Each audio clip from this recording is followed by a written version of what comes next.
Outil de lutte essentiel face à la pandémie de Covid, le traçage permet d'identifier tous les cas contacts d'un malade et de stopper ainsi la progression du virus. Depuis un peu plus de 3 mois, ce sont les caisses primaires d'assurance maladie qui sont chargées de ces enquêtes.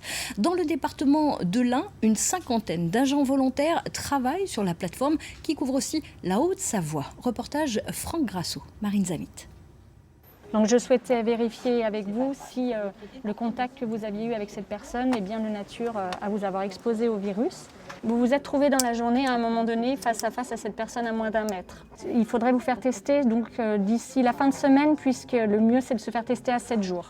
Depuis mai, cette plateforme téléphonique a appelé plus de 3000 personnes, parmi lesquelles 700 patients touchés par la Covid-19.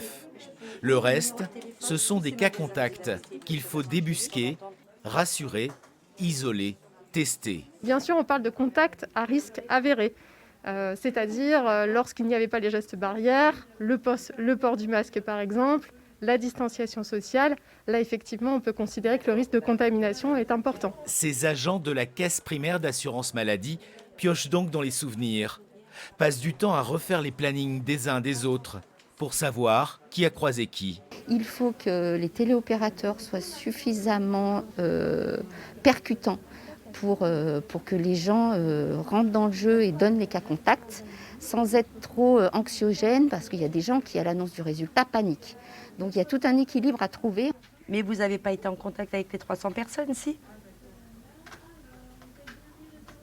D'accord. D'accord, monsieur. Au bout du fil, un jeune intérimaire qui travaille dans plusieurs supermarchés à la fois.